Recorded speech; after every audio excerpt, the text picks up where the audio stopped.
Hello everybody, it's Kazuhiko here, call me Kazu, back at it again with another Witch Guide video, this time covering the Witch Awakening Rework. Now, I'm not going too much in depth into the PvP combo guide because the combos is retained. Everything that I have demonstrated in the previous PvP combo video still holds and has not changed that much.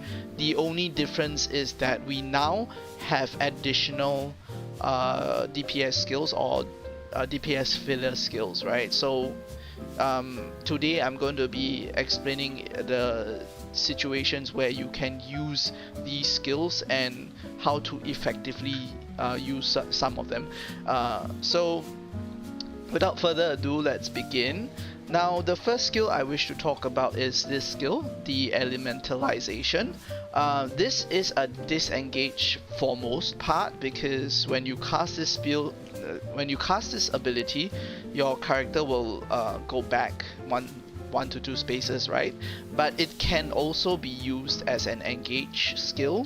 If you turn your camera, say for example you have your back facing your opponents, right? Or you don't really have to have your back facing your opponent, you can just turn your camera and cast, right? And you can engage into your opponent doing that. So sometimes you can trick your opponent into thinking that, oh, you're gonna disengage by having your back face against them, and they will assume that you're gonna TP away and then you just cast this spell and then you appear behind them, something like that, something along those lines. But one thing to bear in mind when you're using this skill is that although you can cast spells after Elementalization, you can cast abilities after your Elementalization, right? There is a 0.5 second frame in which your character is not protected by super armor or any skills that you cast afterwards with frontal guard or super armor. There's going to be a 0.5 if not 0.3 second delay before your protection comes up. As you can see displayed on the screen, there's going to be a slight delay before your next protected skill comes up.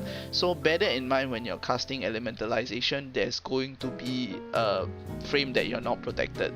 So in PvP, try not to depend too much on using this skill because it has the probability of getting you into trouble if your opponents catch you mid animation of casting your next ability. So this skill is a good disengage, not so much good engage, but I mean it's still viable. It's just that you have to be very, very careful with this skill, as there's like I explained, a very short frame that you're not protected. So we're gonna move on to the next skill now. Is Earth's Calling. Now this skill is probably one of the worst skills that we have because first of all, it's not protected. Second of all, even though the animation is instant, the casting is instant, but the animation is not instant, which means it takes around 0.2, 0.5 seconds before the animation comes up and starts damaging your opponent. It's like a setup skill. So that being said, there's not many opportunities to use this skill in PvP because it can get you into trouble, but you can use this skill in conjunction with your Toxic Flood to set up a play of sorts. Say for example your opponent is a distance away and they can't really tell what you're doing, you can always set up Toxic Flood into your Earth's Calling. So you just, once you have that two skill set up and your opponent is in range and they dash in, they'll dash into your Earth's Calling and your Toxic Flood, which deals damage to them. Even if they are super armor protected, they'll still receive damage. But of course, if they are charging in with a block, then they won't get damage. But yeah, this skill is, you can use it in that context where you set up the skill and just pray to God that your opponent jumps into it, right? That's one of the uses. The second use is to CC your opponent. Catch your opponent with a CC, like a stun from your lightning. Right. Hold on. sorry. Something like this, and then you cast your Earth's Calling immediately. After which, after casting your stun into Earth's Calling, you can follow up with a knock up or a knockdown, right? Like a bound, which is your Shift F, or like a knockup, which is your WF, right? So I would only recommend using your Awakening to cast, like be in your Awakening stance to CC your opponents before casting Earth's Calling, because you're unable to hotkey this skill on your hotkey bar, so you can't really cast it instantly when you're in your pre-awakening. So you can, however, use a pre-awakening combo that I showed in one of my videos, and then you can combo into Earth's Calling after swapping, right? Say for example you CC him with a stun and then this, right? And then right, something along these lines. So you have no choice but to swap back into your Awakening to cast Earth's Calling anyway. So it's viable. It's more viable to CC your opponents with your Awakening stance and then cast Earth's Calling. So yeah, that's pretty much it for Earth's Calling. Next I want to talk about is your Barrage of Lightning. Now this skill is probably one of the most fun skills that PA has implemented for Witch, because now, like many other classes, we finally have a skill that we can animate cancel. And yes, in case you're wondering, we can do animation cancelling now. We can. Now I'm gonna demonstrate this skill without any animation cancelling first, and let you guys see like how long the animation is, okay? So it's approximately 4 to 5 seconds worth of protection. The first half of the protection is frontal guard, the second half is super armor. So where you float up, where your character floats up, that's like a frontal guard, right? Right, there's a forward guard while you're flying up, and then once you fly up and you shoot your lightning down, it's super armor. So this skill can be cancelled. Not entirely, of course, but you can cancel the front part where she's floating. Of course, I'm here to tell you how, right? You can cancel the first part of the animation with these few skills, right? Your Detonative Flow, your Lightning Blast, your Voltaic Pulse, and your Thunderstorm. All of these skills can cancel into Barrage of Lightning. I will demonstrate now. So we have Lightning Blast into, right, your Barrage of Lightning, and then we can also do Detonative Flow into Barrage of Lightning. Let's wait for the skill to cool down.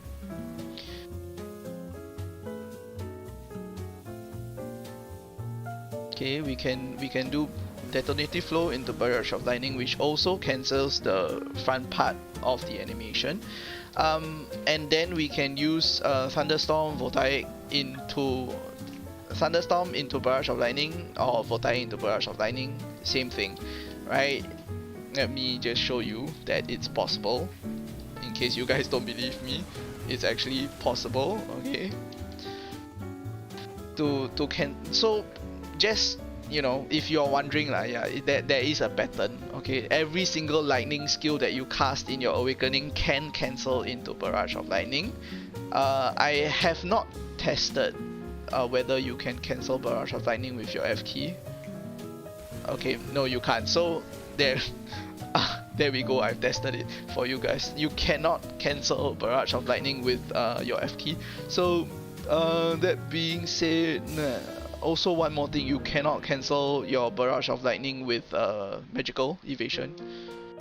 Alright, yeah, you can't. So there's only one use of your Barrage of Lightning, the front part of the animation, right? There's only one use for that, and that is to extend your protection, right? To extend the time that you're being protected. But of course, the forward guard it's not always good protection to rely, especially if your opponents are trying to CC you. If your opponents are trying to CC you, it's not really a good skill. It's not really a good protected skill to depend on, especially for the first part, because your opponents can always dash to the side and CC you from the side, because forward guard only protects you from the front, right? So your opponents can still CC you from the side. So normally you would want as much as possible to cancel out of Barrage Lightning, because it puts you in a position that you are not able to move for like a good 2 seconds, right? 1, 2, right? You're not able to move for that 2 seconds, and your opponents can CC you from the side. If you're, you know, flying halfway mid-air flying, your opponents can CC you. So bear that in mind. That being said, it's not mandatory to cancel into Barrage of Lightning. You can use the front portion of Barrage of Lightning to trade with people. Like, oh, someone's casting an ability in your face, you can just cast Barrage of Lightning, fly up and block all his damage, and then throw your lightning down to damage the person. It's possible, right? But of course, the more optimal way to throw out immediate damage is to cancel your Barrage of Lightning. So if you want immediate damage, you know, you just cancel the entire animation and cast it. Of course, you can use Barrage of Lightning as a down skill as well, so you CC your opponents with skill and then you cast Barrage of Lightning. So that's pretty much it. Really, that's pretty much it. Of course, some of you might be wondering, hey, the new Fissure Wave skill, it does not have, right, the click anymore. It doesn't have the click unless you hold the skill, right? So let me just demonstrate it. Give me a moment. Let me just lock my Black Spirit Rage. So what you want to do in order to get the click effect, which is your, what's it called again? Perfect sign, right? In order to get your perfect sign, you have to hold your down, your LMB and your RMB. So like this, right? You can still get your perfect sign, but of course now it's more viable because you don't, it doesn't play out the entire animation like the previous before the rework, like pre-rework. Now post rework, you can actually have the option of not having a perfect sign and just cast Fissure Wave without your perfect sign. And it's a good thing because perfect sign is not protected, right? Like I mentioned, perfect sign is not protected. Therefore, it's only optimal to use perfect sign in certain situations where you want to apply the stun on your opponents, or you want to have more damage if your opponents are down on the ground and you want to apply more damage from the Fissure Wave. Then you cast Fissure Wave into perfect sign, which is a flow lah. So like if your opponents are down, you can cast your Fissure Wave, but if your opponents are not down, generally you don't really want to be using your Fissure Wave because it's not protected, unless you are very confident that your opponent doesn't have a follow-up. Then you can use your Fissure Wave into perfect sign to try and stun your opponent, and then follow up with a skill after you CC your opponent. So that pretty much covers everything that I want to talk about the new skill. I mean the 3 new skills I've already covered.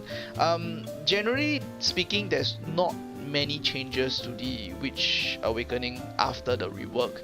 PA pretty much just fused the, what you call it, PA pretty much just fused the flow skills into the Awakening skills, right? Some of it anyways.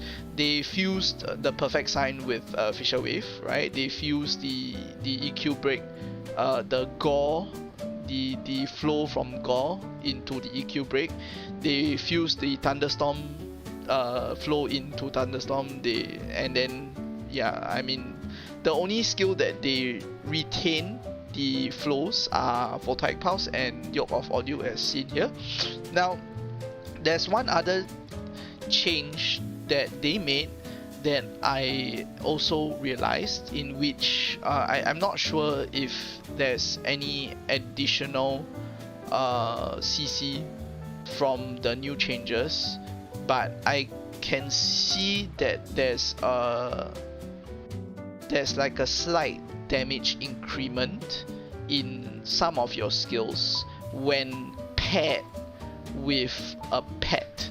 Now what I mean by that is, say for example, your EQ break does more damage when your gore is summoned, right? So when your gore is summoned, you cast EQ break, you can notice that he will TP in front of you, he will teleport in front of you, and he will smash your opponent, causing there's like a slight earth to explode in front of your face. It's like a new animation for your EQ break, but and your EQ break also does slightly more damage when your gore is summoned. And if you summon your Ted, your lightning skills do more damage. Like besides your Barrage of Lightning, Lightning Blast, and your Detonative Flow, your Thunderstorm and your Voltaic does more damage. So say for example, if you cast your Voltaic with your Ted summoned, right, you see there's like a lightning effect that sucks in and then spreads out, right? It does more damage. And then your Thunderstorm also has this AoE explosion. After you cast your Thunderstorm, it has this AoE explosion. Now, if you guys are wondering, it's pretty much the same as last time, right? I mean, there's not much changes. There is, right?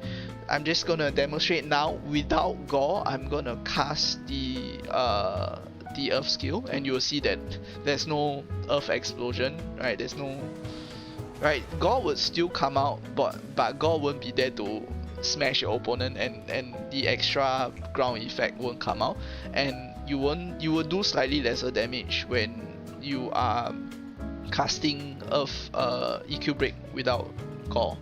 So, and to demonstrate the other way around, I'm now gonna cast Thunderstorm and Voltaic Pulse without Ted, and you'll see the difference, right? You'll see a visible difference that there's no sucking in motion anymore. But Ted would still come out and cast the flow skill, and if I cast Thunderstorm, yeah, you don't see that explosion. But yeah, so you can, let me demonstrate again with Ted, right? As you can see, there's this sucking in, this animation, right? There's this animation. So your lightning skills does more damage when you have Ted, and your Earth skills does, well, for EQ break at least, does more damage when you have Gore Summon.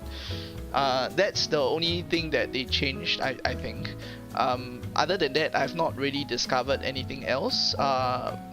If I have, I will do another guide video, but for now, yeah, I think that pretty much covers everything that I want to say. And I hope to see you guys in the next one. If there's anything that you guys want to know, or have any questions to ask with regards to Witch Awakening, feel free to drop some of the questions in the comments, or feel free to drop by on my Twitch and ask me when I'm streaming. But yeah, I hope to see you guys again. Kazu, signing out. Bye bye.